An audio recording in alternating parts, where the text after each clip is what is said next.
Hello, hello, Capricorn Collective. Ako po ito si James from James Tarot PH. Ito po ang inyong weekly reading para po sa inyong May 4 to 10. But first, mga Capricorn, ihanda mo na ang iyong isang tanong para sa ating isang tanong, isang sagot. Kung meron kang pang malakasang one question, hawakan mo yan, i-prepare mo yan. Sa dulo, sasagutin natin yan. Okay? Let's begin. Holy Spirit, Spirit Guides, ibigay po natin kay Capricorn ang mga mensaheng dapat nilang malaman. Inhale and exhale. Your cards for the week, beautiful. Siya nga pala mga Capricorn, kailangan ko ang tulong ninyo. Please like, comment, and subscribe po sa bawat videos natin. I-share nyo rin po ang ating mga uploads every time.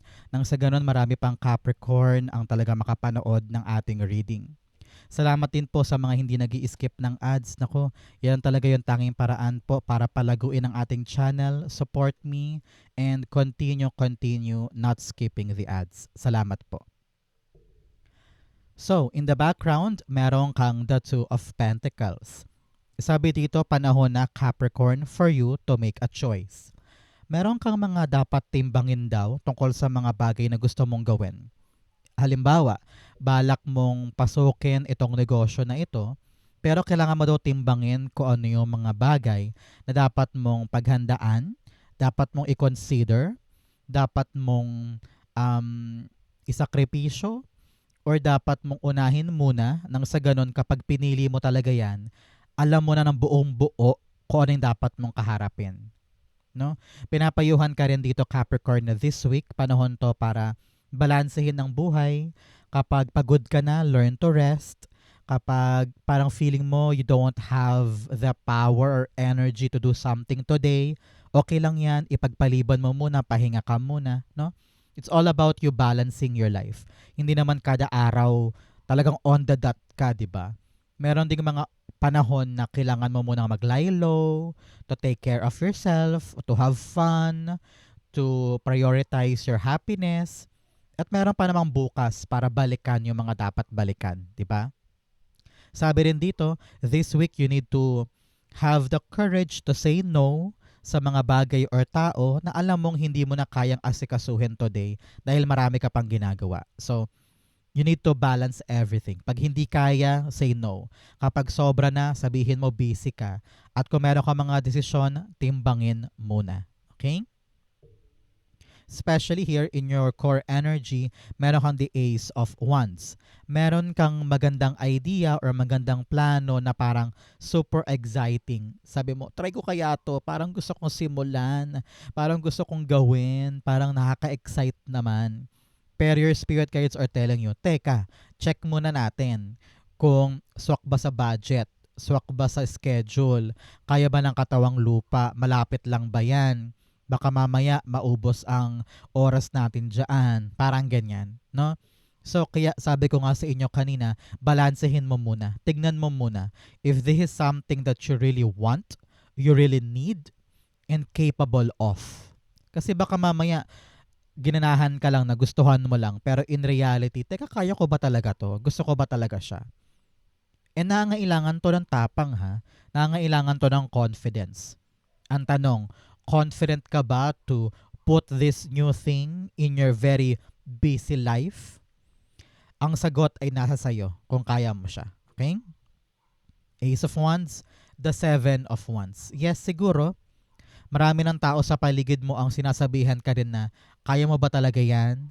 Ipupush mo ba yan? Sobrang busy mo na? Ang dami-dami mo nang ginagawa, gagawin mo pa ba to?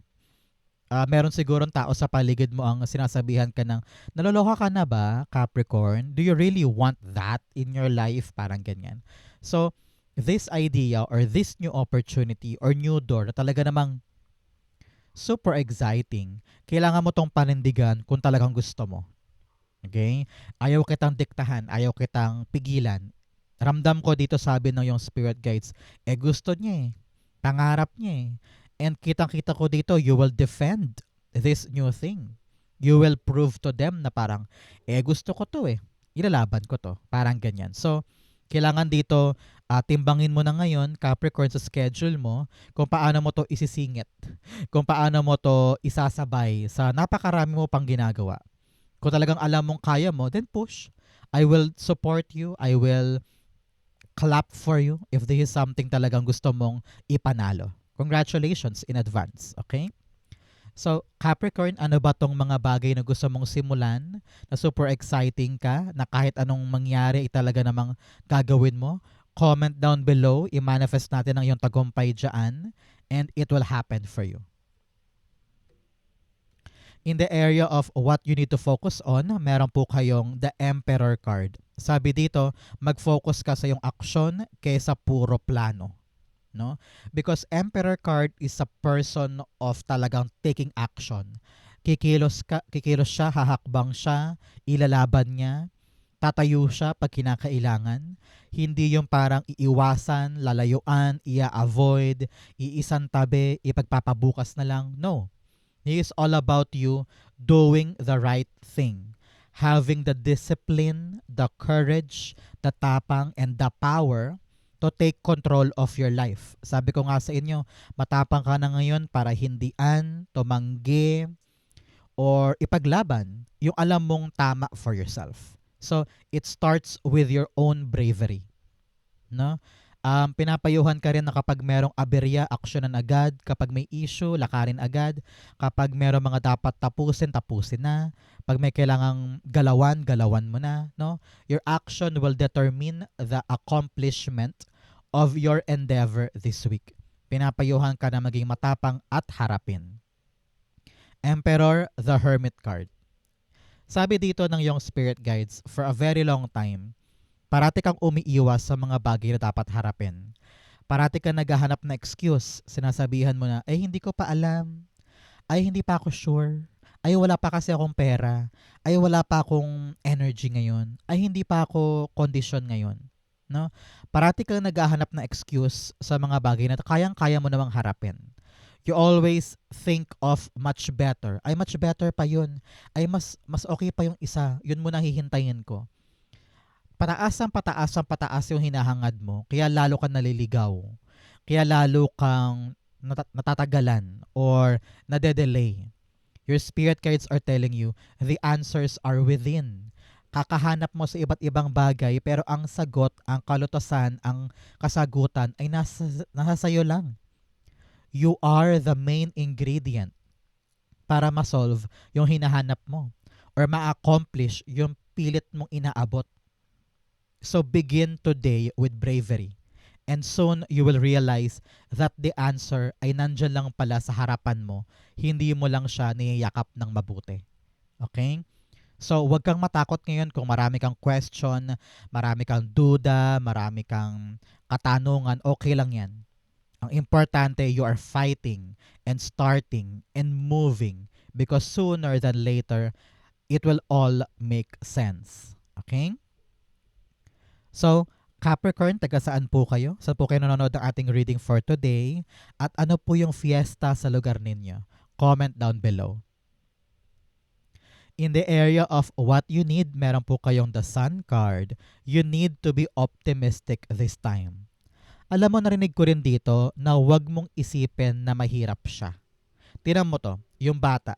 Hawak-hawak niya yung flag. Mabigat yan, malaki, mahaba, pero kayang-kaya niyang iangat at iwagayway, di ba? So parang ganun ka din. Kung ano man daw itong kinakaharap mo, think positive na kaya ko to. And think na kahit mahirap sa simula, gagaan din yan. Bibilis din. At saka, it will be lighter than before. Pinapayuhan ka dito na meron daw magaan na paraan para asikasuhin yung isang bagay. Kaya yun yung isang bagay na kailangan mo talagang timbangin. The lighter approach, the easier way, the fun way. No?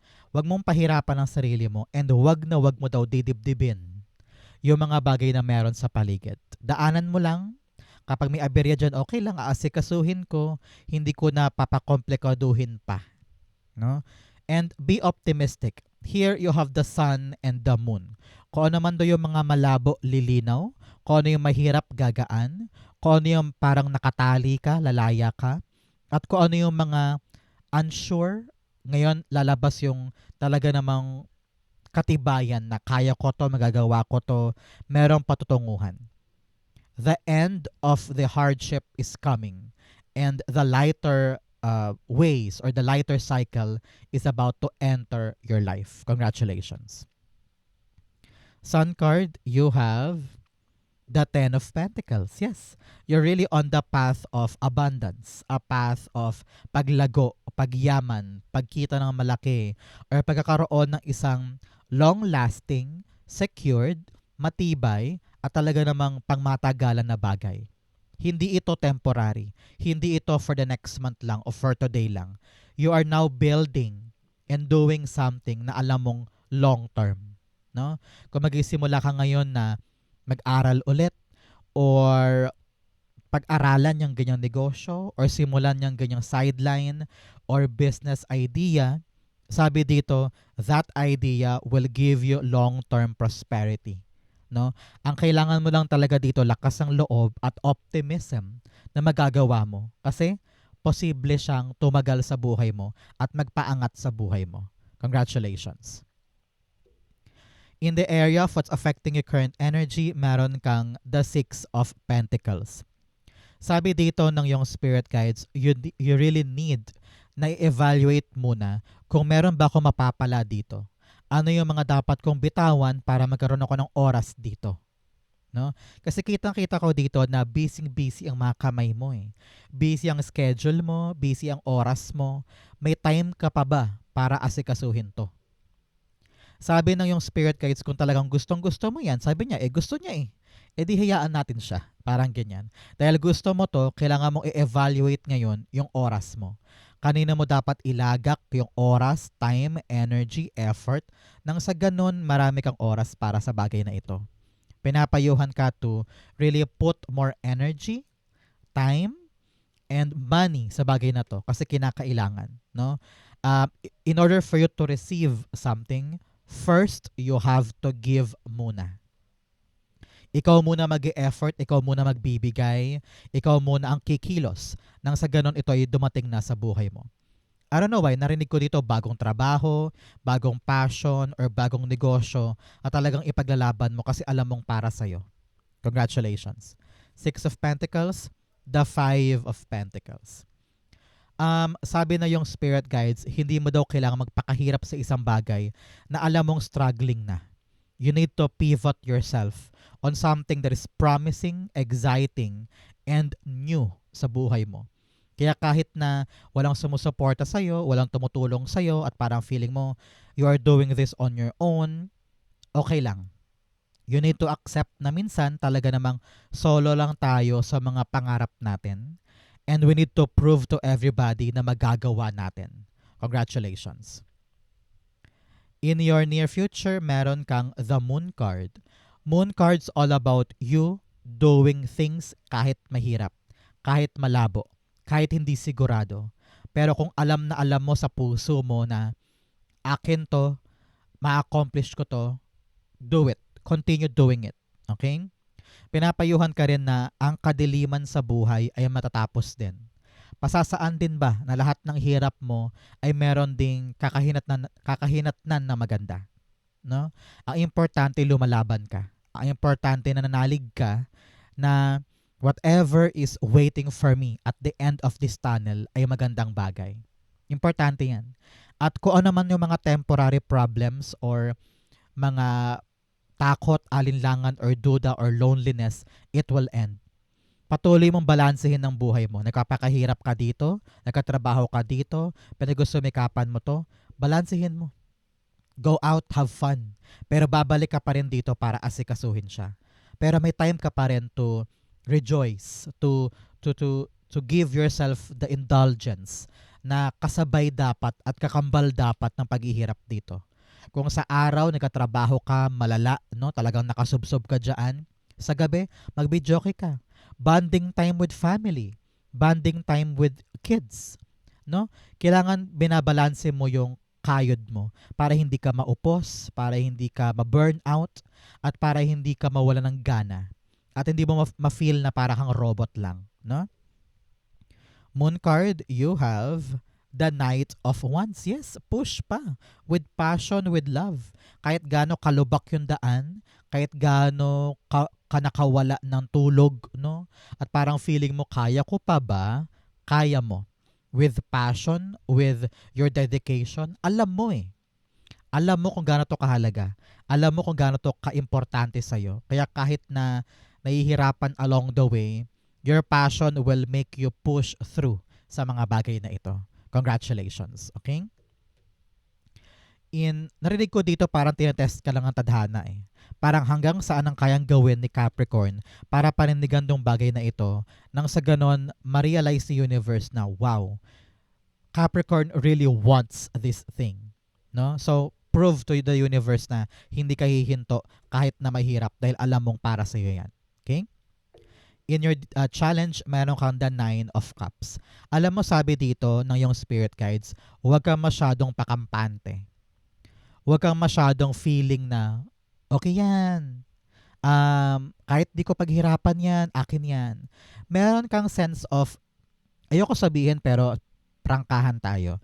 Meron kang level of yabang this week na kailangan mo itaboy. Okay? Kailangan mong maniguro. Kailangan mong maging humble enough to tell yourself na pangarap ko to, yes. Gagawin ko to, yes. Pero I need to make sure that every step I put into this work ay talaga namang tama, garantisado, inaral, pinag-isipan, pinag-aralan. No? Hindi pwede yung parang masyado kang mayabang or matayog ang iniisip mo na okay lang yan. Hindi ko aasikasuhin yan kasi magaganap pa rin sa akin yan. No. Be sigurista this time. So Capricorn, pag lumalabas po sa ating reading si 9 of Cups, alam mo na, you have to make a wish. So go on, pumikit ka na dyan, mag-wish ka na. Pinapayuhan ka rin to align yourself. Parang sa sobrang kampante mo, hindi mo na ina-align ang self mo sa gagawin mo. Halimbawa, meron ka mga dapat ipasa na dokumento, pero iniisip mo agad na, akin yan. Ready or not, akin yan. Pero hindi mo na inaasikaso yung makailangan dokumento kasi para nag-feeling confident ka kaagad. Parang ganyan eh. Yung parang sobrang confidence. Yes, you need confidence to do this. Pero yung over confidence na parang sobrang believe na, yun ang humarang sa'yo sa pangarap mo o sa goal mo. Kaya you need to be sigurista. Siguraduhin mo muna bago ka mag-rejoice. Okay? Kailangan hawak na hawak mo muna bago ka magpakain o bago ka magpa-catering. Parang ganyan. Okay? Very important yan. The 9 of Cups, the High Priestess. Yes, you need answers this time. Sabi nga dito parang may kutob ka about something. Meron kang mga potential in your life.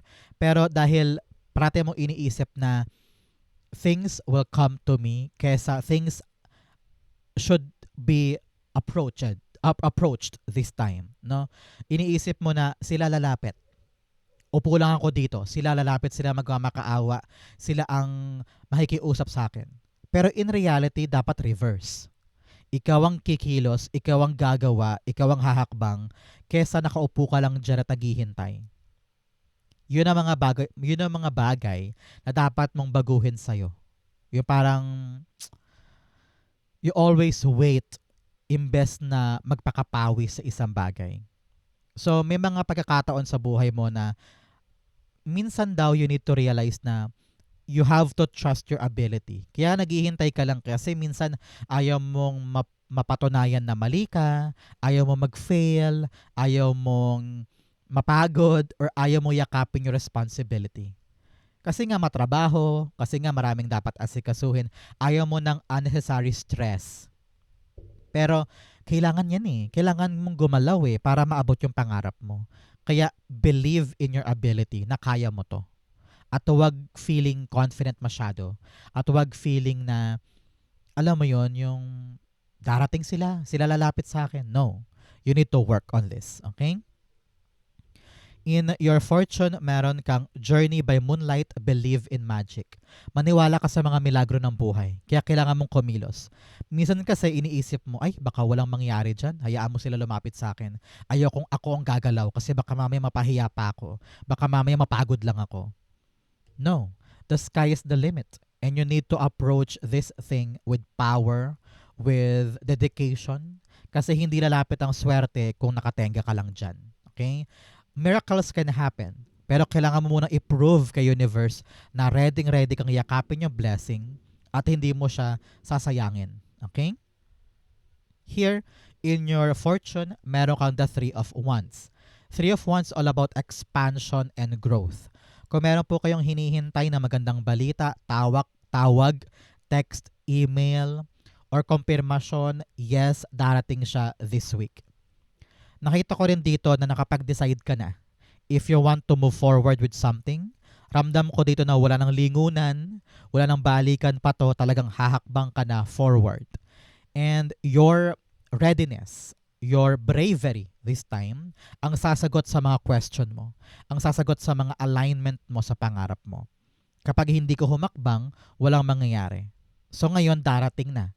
So pag may dumating, anong gagawin? Humakbang, yakapin, aksyonan, because this will change your life moving forward.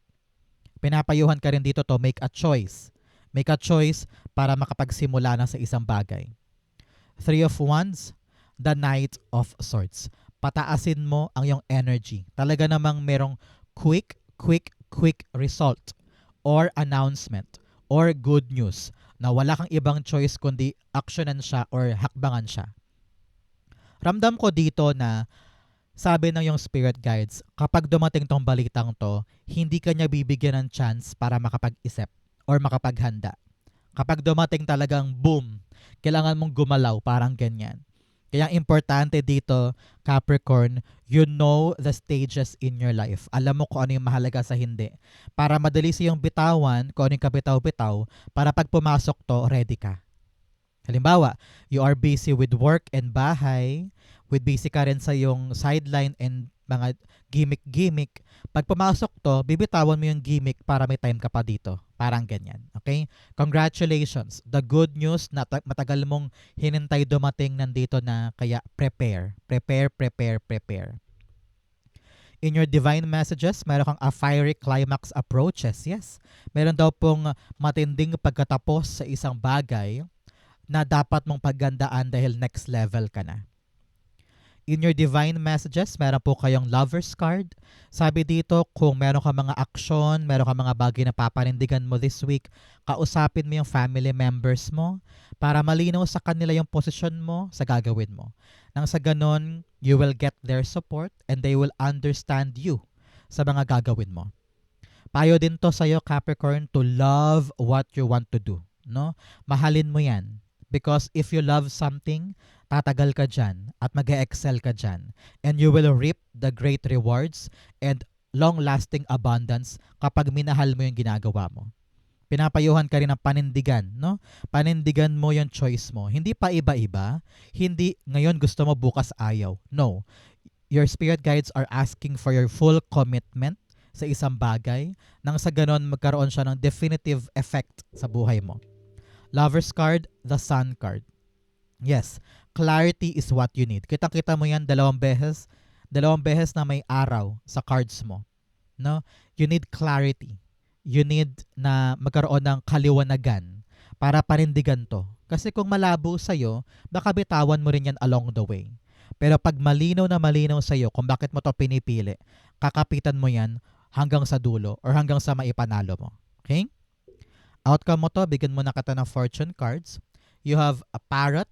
Someone will gossip about all of your secret, kaya importante to be secretive. Make sure na yung mga bagay sa sarili mo ay pansarili lamang. At huwag mo hayaang makaalam yung ibang tao na mga secret things about you. You have October. O mga Capricorn, meron ba kayong special occasion pag Oktubre? Halimbawa, birthday ng kapatid, ng magulang, or anniversary. Kung meron po, ibig sabihin this reading is for you. Pero kung wala naman, meron daw po kayong milestone sa Oktubre. You have older woman, meron daw po kayong nakatatandang babae sa buhay mo. May concern daw sa kanya, kausapin mo.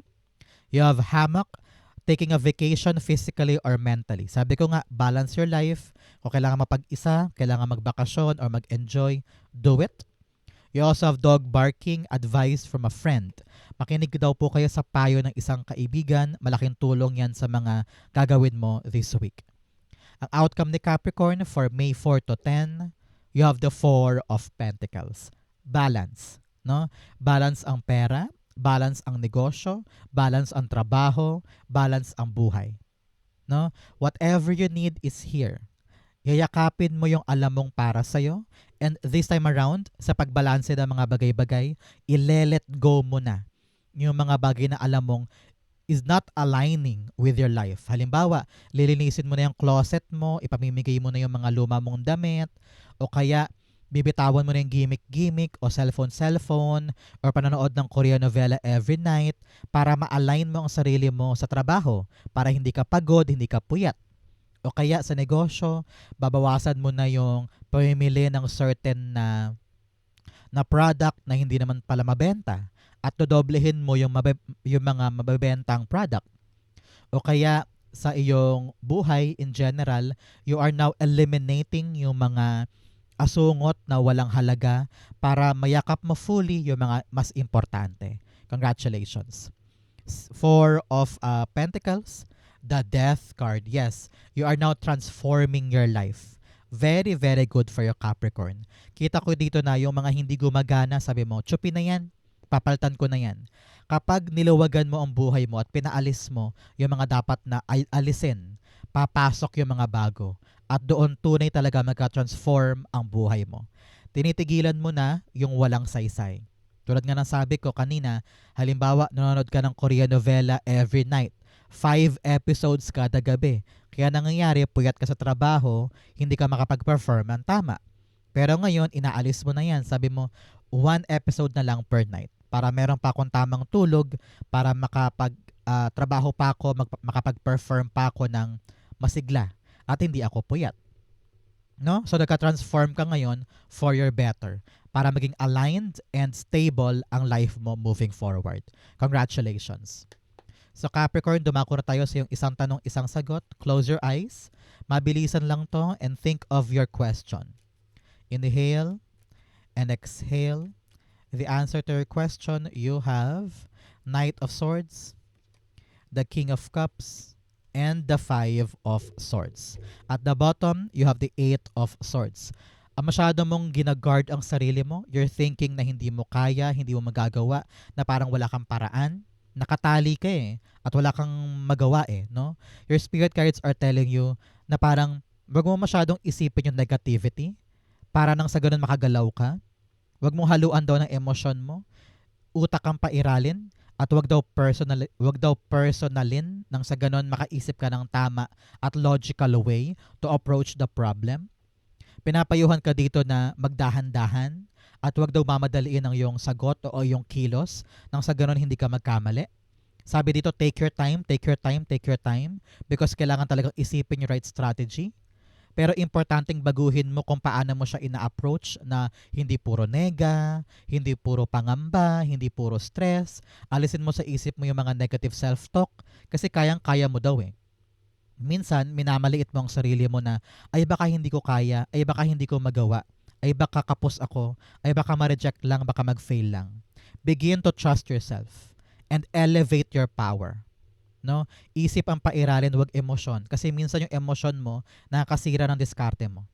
Panahon to para magnilay-nilay, dahan-dahanin, para tama ang bawat hakbang at tama ang bawat desisyon. Huwag kang mag-rush this time. Okay? If you're asking for a yes or no, the answer for now is no.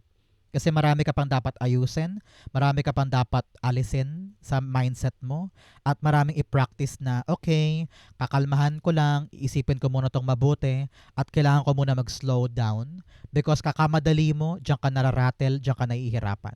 Slow down. Do not rush. And you will see, nalilinaw din ang isip mo para maaksyonan at makalagpas ka na sa problemang yan. Okay? So Capricorn, for now, no. Pero balik ka next time pag naayos mo na to, baka magbago na yan, okay?